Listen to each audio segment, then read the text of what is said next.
好地一粒咖喱魚蛋，俾你。你額有朝天骨，眼中有靈光，仙人撲。Hai Sobat Film, jumpa lagi bersama saya di sini. Kali ini saya akan kembali menceritakan alur film dari Stephen Chow. Film ini berjudul The God of Cookery 1996. Film ini menceritakan kisah Tuan Chow yang menjadi seorang dewa masak. Akan tetapi, Tuan Chow ternyata berbohong akan statusnya sebagai dewa masak.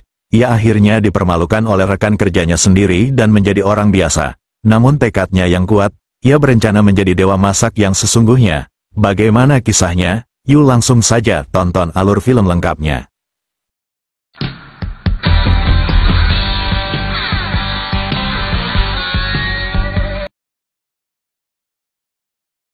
Di awal film, kita diperlihatkan oleh seorang pemuda bernama Tuan Chow yang sedang membeli sebuah mie campur di warung jalanan. Ketika ia mencoba mie tersebut, ia pun mengomentari cita rasa mie yang kurang enak yang telah dibuat oleh pemilik kedai bernama Nona Turki. Di sini Nona Turki tidak memperdulikan perkataan Tuan Chow sama sekali dan langsung meminta bayaran atas mie tersebut. Namun lucunya, Tuan Chow yang mengaku mantan dewa masak malah meminta uang. Hal itu jelas membuat Turki sedikit keheranan.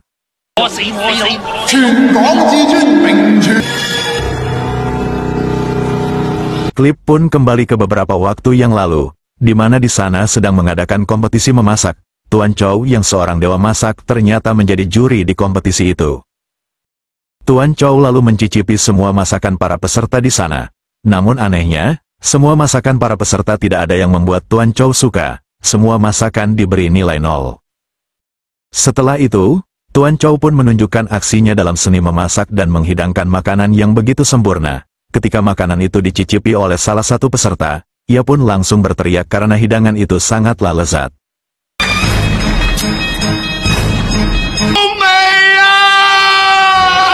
Setelah beberapa saat, ternyata semua pertunjukan kompetisi memasak hanyalah rekayasa yang dibuat Tuan Chow. Ia rela membayar semua koki agar acara tersebut berjalan lancar. Semua yang dilakukan Tuan Chow hanya untuk menambah popularitasnya untuk menaikkan omset beberapa restoran yang ia miliki. Karena kesuksesannya, banyak orang yang ingin bekerja sama dengannya. Salah satunya adalah seorang pria tua bernama Paman Tat. Di sana Paman Tat menawarkan sebuah produk mie instan. Produk tersebut dirancang oleh keponakan Paman Tat sendiri bernama Richard. Di sini pun cukup mengejutkan. Ternyata sikap asli Tuan Chow baru terlihat. Terlihat Tuan Chow memiliki sifat sombong dan arogan. Ia bahkan berani merendahkan Richard dan Paman Tat di depan banyak orang. Beruntung, Paman Tat yang mulai marah masih bisa mengontrol emosinya.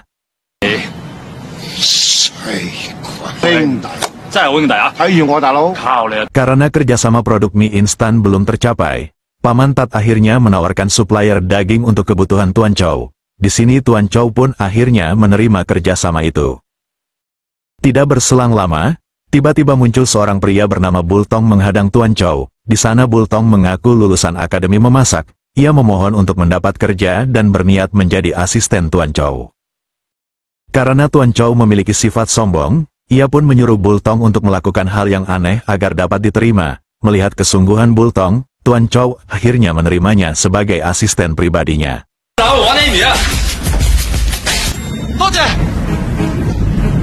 Namun sialnya, di hari pertama Bultong bekerja, ia nampak melakukan kesalahan yang membuat Tuan Chow menjadi emosi dan marah. Di sana ia kembali merendahkan Bultong dengan sikapnya. Namun beruntung, Bultong yang setia tetap mengidolakan Tuan Chow sebagai dewa masak.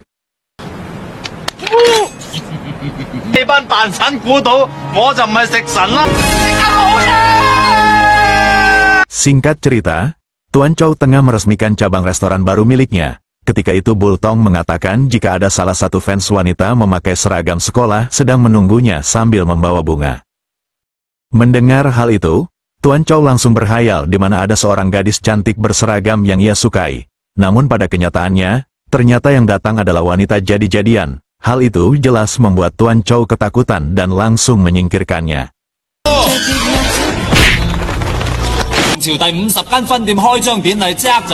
Setelah itu, Tuan Chow mulai mendemokan masakan barunya berupa mie campur. Namun pada saat itu, Bultong yang selalu menurut, tiba-tiba saja berubah sikap. Ia berani melawan Tuan Chow dan membongkar semua sandiwara Tuan Chow selama ini di depan banyak orang dan media.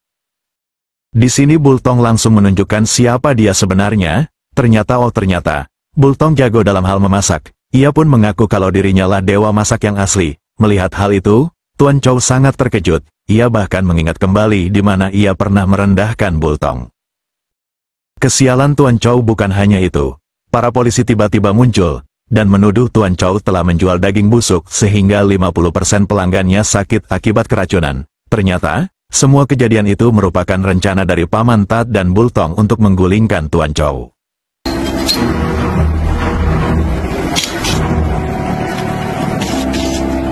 Setelah kejadian itu, Tuan Chow akhirnya bangkrut. Semua popularitas dan kekayaannya habis. Di sisi lain, Paman Tat dan Bultong menguasai beberapa restoran dan sukses dengan hidangan andalannya.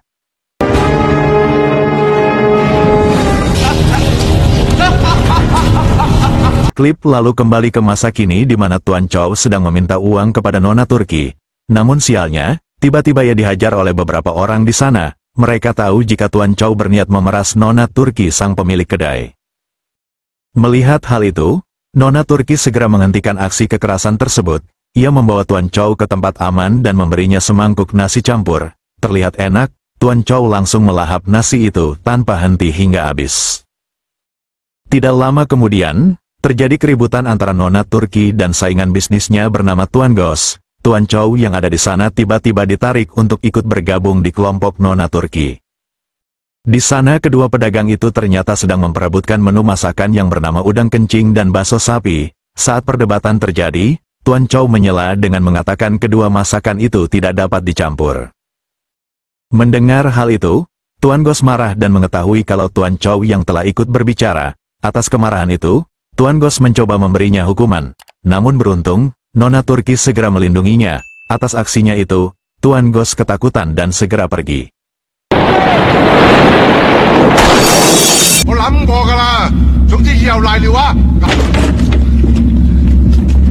Keesokan harinya, Tuan Gos dan anak buahnya datang kembali berniat balas dendam. Namun lucunya, tiba-tiba mereka malah menjadi akrab karena melihat sebuah bakso yang sangat elastis.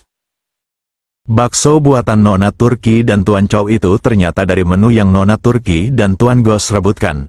Bakso itu berbahan udang dan daging sapi. Ketika Tuan Gos mencoba bakso itu, dia pun sampai berhalusinasi karena saking lezatnya.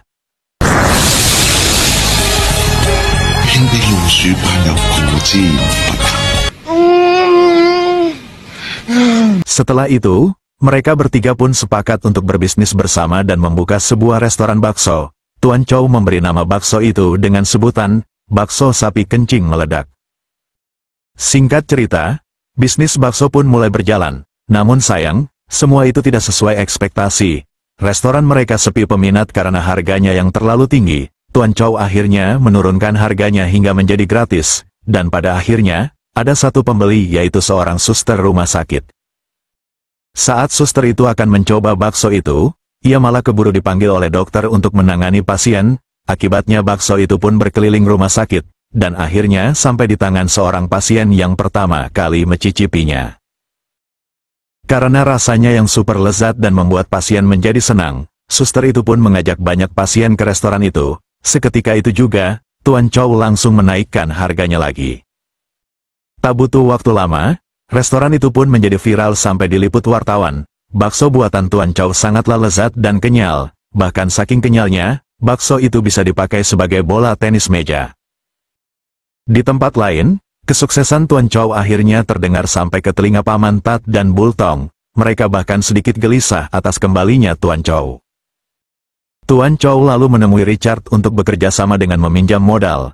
Awalnya Richard ragu dengan permintaan Tuan Chow, namun setelah mencicipi produk bakso sapi kencingnya, Richard akhirnya setuju untuk memberinya modal. Pemberian modal yang dilakukan Richard ternyata masih perintah Paman Tat. Mereka menertawakan Tuan Chow dan mengira jika ia membuka restoran kembali pastinya tidak akan laku, yang ada malah balik berhutang.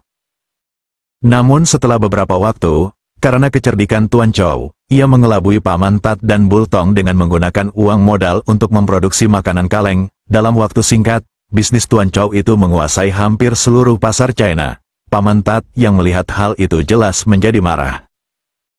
Pada suatu hari, Tuan Chow kembali bertemu dengan Paman Tat dan Bultong. Di sini Tuan Chow mengatakan jika di posisinya saat ini dia akan mendaftar untuk kompetisi memasak 1 bulan yang akan datang. Bukan hanya itu, Tuan Chow juga akan mencari akademi memasak tempat di mana Bultong pernah belajar.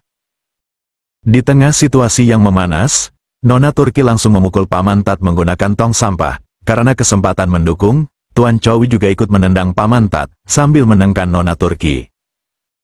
Tuan Chow lalu membawa Nona Turki ke toilet untuk menenangkannya. Namun tiba-tiba, ia malah mencium Tuan Chow yang membuatnya sangat terkejut. Tuan Chow lalu memarahi Nona Turki di depan teman-temannya karena tidak bisa mengontrol emosinya. Merasa kecewa, Nona Turki lalu pergi meninggalkan mereka.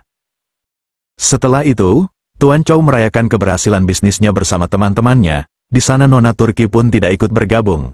Lalu salah satu dari mereka menceritakan kisah Nona Turki 3 tahun lalu. Ternyata, dulu Nona Turki memiliki wajah yang sangat cantik, hingga suatu ketika, ada kelompok preman yang tengah makan di kedainya. Di sana salah satu orang merobek sebuah poster untuk mengusap hidungnya. Melihat hal itu, Nona Turki marah karena poster idolanya diperlakukan buruk. Alhasil terjadilah perkelahian di antara mereka yang mengakibatkan wajah Nona Turki terluka. Di sini fakta pun diketahui. Ternyata, poster idolanya adalah Tuan Chow saat menjadi dewa masak. Nona Turki merupakan fans berat Tuan Chow sudah sejak lama. Melihat hal itu, Tuan Chow pun sedikit terkejut tidak percaya. Tak lama berselang, Nona Turki muncul dengan dandanan yang sangat menor. Namun sayang, Tuan Chow yang melihatnya merasa ilfil. Dengan gaya centilnya, Nona Turki langsung mengatakan jika ia ingin menemani Tuan Chow yang akan pergi untuk mencari akademi memasak. Tapi Tuan Chow yang ketakutan, ia langsung pergi menggunakan taksi secepat kilat.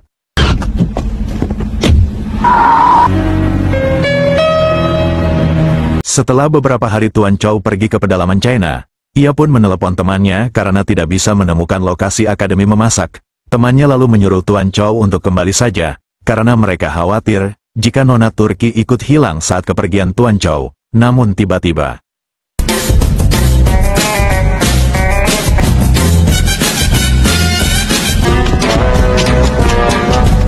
ternyata Nona Turki menyusul Tuan Chow untuk membawa pakaiannya yang tertinggal. Bukan hanya itu, Nona Turki meminta menggambarkan hati di sisinya yang telah ia buat. Namun sayang, Tuan Chow yang masih memiliki sifat kesombongan dengan tegas menolak hal itu. Tak lama kemudian, datang orang asing yang akan menembak Tuan Chow. Melihat situasi dalam bahaya, Nona Turki dengan berani melindungi Tuan Chow, dan akhirnya ia pun tertembak. Melihat kejadian itu, Tuan Chow berhasil kabur dengan kesempatan yang ada. Di tengah perjalanan, Tuan Chow terjatuh karena guncangan mobil yang terjadi. Namun tanpa diduga, ia terdampar di sebuah kuil Shaolin dengan penuh luka. Tuan Chow akhirnya diselamatkan kepala biksu yang ada di sana bernama Tuan Sang Mimpi Basah. Merasa salah alamat, Tuan Chow selalu berusaha mencoba kabur dari tempat itu. Namun sialnya, ia selalu dihadang oleh 18 pendekar kuil Shaolin yang selalu menjaganya. Setelah beberapa saat, ternyata kuil tersebut bukan hanya kuil Shaolin. Kuil itu juga merupakan tempat akademi memasak yang selama ini Tuan Chow cari, dan akhirnya, Tuan Chow berlatih memasak di kuil Shaolin. 1 bulan kemudian, kompetisi memasak akhirnya akan dimulai. Dengan bangganya, Paman Tat yakin kalau Tuan Chow tidak akan datang karena telah menyuruh orang untuk menghabisinya. Namun tanpa diduga, di detik-detik terakhir waktu kedatangan para peserta akan ditutup, tiba-tiba Tuan Chow muncul didampingi gurunya. Hal itu jelas membuat Paman Tat dan Bultong tidak percaya. Tuan Chow nampak sudah berubah penampilan dengan rambut putihnya. Sifatnya pun kali ini lebih tenang dan berwibawa. Hal itu dikarenakan ia merasa bersalah atas sikapnya di masa lalu. Bukan hanya itu, ia sangat terpukul saat kehilangan Nona Turki. Kompetisi memasak pun akhirnya dimulai. Di sini fakta baru pun terungkap. Ternyata, Bultong merupakan mantan murid dari Akademi Kuil Shaolin. Namun dia dikeluarkan setelah belajar selama 10 tahun di sana. Bultong pun cukup terkejut kalau Tuan Chow mampu belajar hanya dalam waktu 1 bulan saja. Karena satu perguruan, kedua koki itu akhirnya memasak dengan menu yang sama dan teknik yang sama. Namun sialnya, Paman Tat dengan licik menghancurkan masakan Tuan Chow dengan bom yang sudah disiapkan sebelumnya.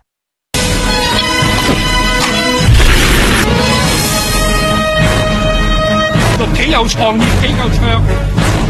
Karena waktu menyisakan 2 menit lagi, Tuan Chow bertanya pada gurunya menggunakan telepati, menanyakan masakan yang paling enak. Namun gurunya pun menjawab, Tuan Chow harus yakin pada diri sendiri untuk mencari jawabannya.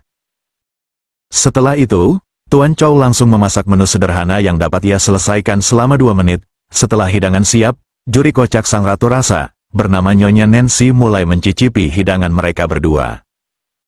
Hidangan yang dibuat Bultong sangatlah mewah dan penuh cita rasa. Beda halnya hidangan milik Tuan Chow yang sederhana hanya berisi nasi dan sedikit daging. Tuan Chow memberikan nama hidangan itu dengan sebutan nasi kesedihan, dikarenakan ia teringat nasi yang pernah diberikan oleh Nona Turki. Ketika sang juri mencicipinya, sang juri pun cukup terkejut. Ia pun sampai berhalusinasi karena saking lezatnya hidangan buatan Tuan Chow.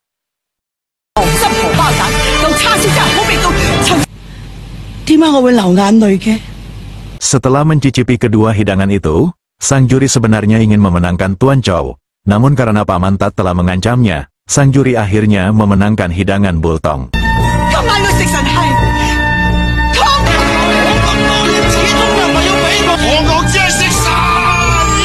Setelah itu, Tuan Chow mengucapkan sebuah kata jika setiap orang bisa menjadi dewa masak. Seketika petir menyambar tempat itu diikuti dengan kehadiran Sang Dewi Langit. Sang Dewi mengatakan, jika Tuan Chow dulunya merupakan malaikat memasak di kerajaan langit, karena melawan takdir, sang malaikat akhirnya dihukum dan turun ke bumi. Di sisi lain, Paman Tat yang berusaha menyerang Sang Dewi dihukum menjadi seekor anjing. Tak ketinggalan, Bultong pun ikut dihukum oleh Sang Dewi. Tak lama kemudian, semua pun kembali seperti semula. Semua orang yang berada di sana mengira bahwa itu semua hanya halusinasi. Akan tetapi, ketika melihat anjing dan tubuh Bultong yang berlubang, mereka yang ada di sana pun mempercayainya. Di akhir film, Tuan Chow mendapat kabar jika Nona Turki selamat dari tembakan itu. Bukan hanya itu, ia juga sudah melakukan operasi wajah, dan tidak lama, Nona Turki pun muncul. Tuan Chow langsung memberikan kertas milik Nona Turki yang sudah ia gambar hati sesuai keinginannya. Dan akhirnya, film pun selesai.